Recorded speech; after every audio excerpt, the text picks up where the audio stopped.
Today I'm going to my best friend's bottomless brunch for her birthday, so I'm going to show you how I do the rollers in my hair, because Lord knows I needed someone to teach me very plainly and very simply, because I just was not getting it. Anyway, I start off by sectioning my hair into 3 different sections, the top, the middle and the bottom. Now in that bottom section I'm going to split my hair into 4 curls. I'm just taking the first piece and rolling it away from my head very, very, very tightly, and then I'm going to get that roller, I'm going to get the bottom bit of my hair at the bottom and then roll it tightly upwards so that the top of my hair is near the top, and this allows your curl to sort of like sit nicer.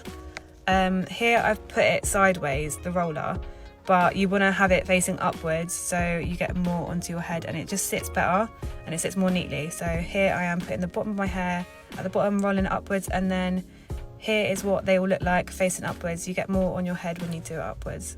Now I'm moving on to the middle section where I'm going to split this into 6 curls. I also leave 2 front bits separate from them 6 curls that I'm doing, because I kind of wanted to have like a couple of face framing wispy bits. Again, I'm just curling the hair away from my face, and then I'm going to roll that with the bottom bit of the curl at the bottom of the roller, and then pull the hair away from my head as I'm rolling it in so it's nice and tight and it doesn't budge, and then I'm going to clip it in. So I'm just going to do that for both sides and then leave 2 bits at the front for them wispy bits that I said earlier.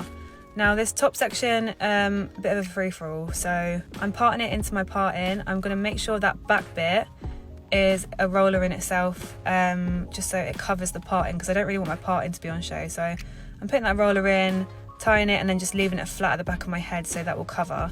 I'm then moving on to the middle section where I'm going to do 2 separate ones in between that back roller and my fringe, because I've sectioned off my fringe because that's just a whole different situation in itself.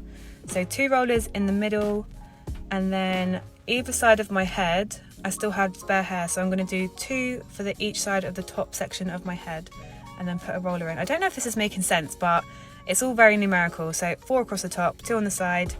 In that middle tier I have 3 each side, and then at the bottom I have 2 each side. Anyway, them little tiny bits here, I tried to do little face framing curls and then put a little roller in, and then the fringe is just a whole palaver. You'll find that because you're working with less room to manoeuvre to make a curl, that it's harder. So I literally ended up doing this like 4 times to get it right. I think even this one I didn't like, so I did it again. Yeah, did it one more time, and then I put a roller in nice and tight, and I made sure it wasn't sitting on my forehead, and this is what it looks like, nice and clean.